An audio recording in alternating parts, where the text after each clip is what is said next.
In our first special report, we look at soybeans, one of the most farmed crops in the U.S. and worldwide. But why are they so important? What are soybeans used for?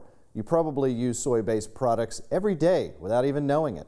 They're a very multi-use crop, and that makes them profitable. So we take a deeper look into what makes this plant one of the biggest row crops in the world.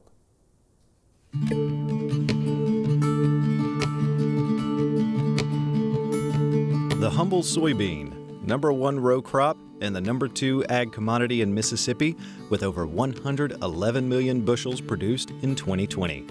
So, what exactly makes this plant so special? What exactly is a soybean? So soybean plants are legumes. They'd be related to something like a pea. Legume just means that these plants are able to fix nitrogen from the atmosphere and use it in a form that the plant can use in the soil.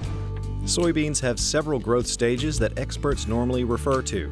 The vegetative stages, VE through V4, are essentially the plant's youth. 3 productive stages, R1 through R8, take the plant from flowering to growing pods to harvest. Soybeans have a high protein count, which makes them an excellent food source, both for us and for animals. The main use of soybean today is likely livestock and poultry feed. Soybeans have a high protein content. When they're processed, it's either done in the form of meal or the oil, and most of the meal is used for animal food. Oils can be used in human food. There's lots of things that we eat every day that we might not even realize that soy is a part of. Other aspects, I'm sure people have heard of biodiesel. That's one use that soybeans contribute to. And there's even things like lubricants and things like that in the industrial sector that soybeans can be used for. It wasn't always like this, though. The soybeans seen a huge boost in uses over the past 30 years. Used to be, they were only grown on soils where other crops couldn't. When you look at the history in our state, we primarily were a cotton-producing state historically. And soybeans have been, even in those days, were grown across a lot of acres. They were grown primarily on the acres that probably weren't suitable to produce cotton on. They were grown, as a rotational crop in some cases. So, why have they become so popular? In short, their adaptability. They're a fairly hardy plant that finds a way to thrive in almost all soil types, at least in Mississippi. They can grow in hard clay soil, sandy soil, and everything in between. So over the years, soybeans have come a long way. Modern varieties have been adapted to grow in a wide range of latitudes and environments, meaning that there are varieties suitable for extreme northern latitudes with short growing seasons, and further southern latitudes where we can have longer growing seasons and different daylight times and things of that nature. So soybeans are grown all over the world really, but they're widely adapted across the U.S. But that didn't happen overnight. Along with innovative new ways to use soybeans, a lot of research has gone into finding better ways to grow and care for the crop. More recently, I guess, over the last 10, 15, 20 years, we've changed the way we produce soybeans. We have different management practices that have been adopted.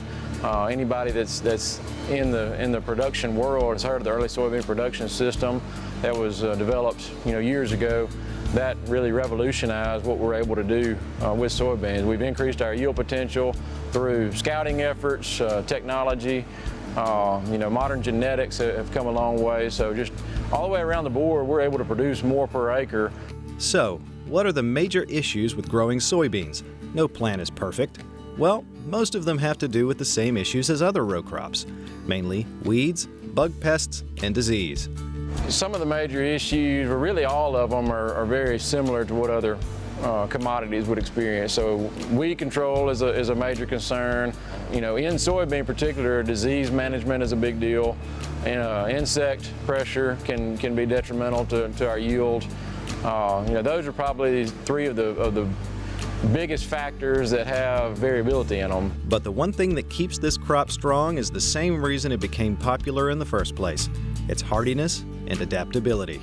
Soybeans they're a very forgiving plant if they're given what they need and they're taken care of. So, for example, if you have subpar populations after planting due to weather or too much rain, flooding kind of scenarios, they can compensate, and certain varieties can bush out and compensate for a lack of plant population, so to speak. So, the genetic parents of these varieties that we grow, some are more upright in their architecture, some are shorter and bushier, so they'd be more suited to fill out a wider row.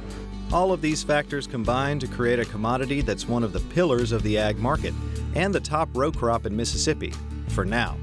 Prices change, and with that also comes decisions for producers.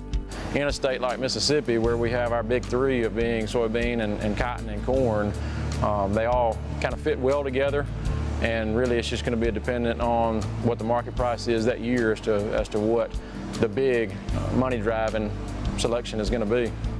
So, that's the soybean, a plant with many uses and potentially more to come. It's grown all over the world, and although market prices fluctuate regularly, it seems that this commodity will stay relevant for many years to come.